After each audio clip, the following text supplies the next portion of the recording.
Hi there. Who are you?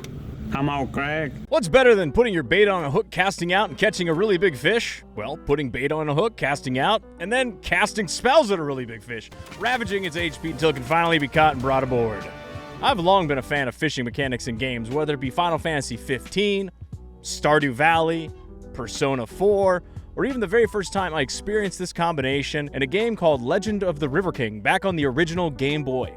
Not Game Boy Color or Advance, original Game Boy. It's a blast every single time.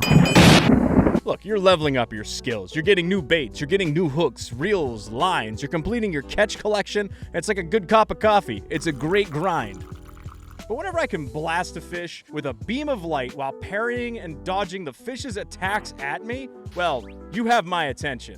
Which brings us to a nice day for fishing. Nice day for Now, this is a game that was developed by Fusion Play and published by Team 17. There's also one other association with this game that I didn't even know about, which I'll mention a little bit later.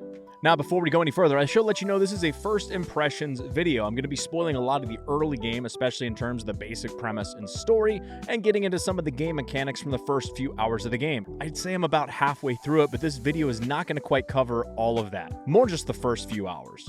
So let's fire this thing up. You're in Honeywood, a simple town in Azerim, and the townsfolk here, they're just called NPCs. Let's take a minute to appreciate some of the names of these NPCs walking around. We've got a British Kid 317, owned by pandas, look at me 420, I'm a model 69. I think you're getting the gist. Before long, we're introduced to our early quest givers. We got a garlic farmer, a blacksmith named Bodger, a sorcerer named Baradun, and a few others. The thing I like about this game right out the gate, it's got this silly sense of humor that sort of makes fun of everything fantasy, whether it be video games like Oblivion, For the king! For the alliance! For king and country! For the emperor! or beloved franchises like Lord of the Rings. So the premise is that basically you are a fisherman. You're in a town surrounded by a bunch of heroes. However, a sorcerer boots all the heroes out of the server, and as a result, you have to step up to the plate and become the hero yourself. Part of all of this is that the town that you are a member of gets blown up. And so it falls on you to restore the town and obviously defeat the evil, one quest at a time. And it cracks me up because your character, in a lot of these games, your character doesn't speak at all. But in this one, he only says one of 3 lines. Morning. Nice day for fishing, ain't it? The quests are pretty simple and straightforward. It's usually either collecting something or catching a variety of fish or a certain item, fishing it out of the different locations, and then taking it back to the person to get rewarded, either be with gold or items or new tasks. Which means that the game really lives and dies by its fishing mechanics. At first, it's super simple. You throw your line in the water. You can either spam or hold X to fight the fish, though if you spam it, you can do a little bit more damage faster. And once you drain the fish's HP, you bring it in, you get some EXP, and after you catch enough of them, you level up. Now there's an auto stat increase, so everything just kind of moves up gradually as you continue to level up. And before you know it, you're opening up the ability for the blacksmith to be able to upgrade your gear.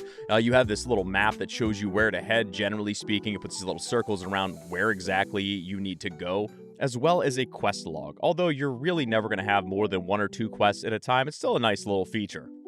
Soon enough, you have yourself a boat, and the boat is very simple as well. It can move left, it can move right, and if you hold R2 or whatever the equivalent is, it has a dash feature. That's it.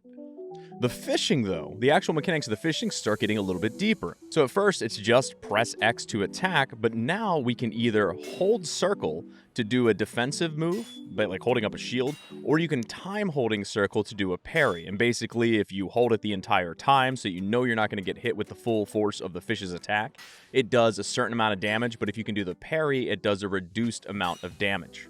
You also have access to a series of spells that you continue to level up and get new ones throughout the game. There's spells that restore health, ones that cause the fish to bleed, one that take down its armor or give you armor, standard RPG fare. But don't forget to keep an eye on your stamina.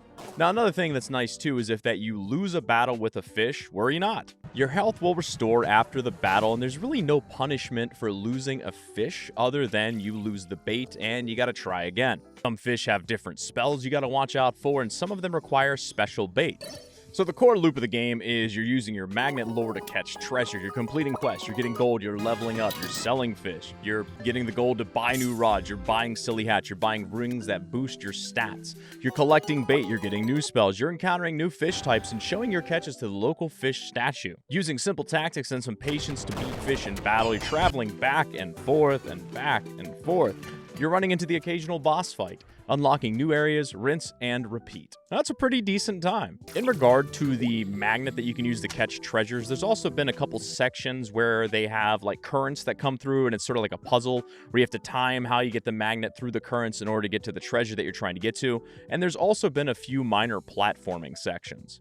But I think that kind of covers all of it. So if the base fishing mechanics don't hook you, there's not really a whole lot else that will. Now, I have been enjoying this as a what I call podcast game. You know what I'm talking about. The kind of game where you throw on your favorite show, podcast, whatever, and you listen to that while you're playing this. I mean, sure, there's reading, but the dialogue, while silly and kind of entertaining at times, it doesn't require a ton of attention span to enjoy and process. So you can throw something on while you grind your fish. The only real complaint that I have about this game is that sometimes the literal back and forth for questing, it can feel kind of repetitive. Now, this might just be due to the limited map size. Another mark against it, I thought the music was okay, but I was hoping for some really serious earworms and haven't come across any.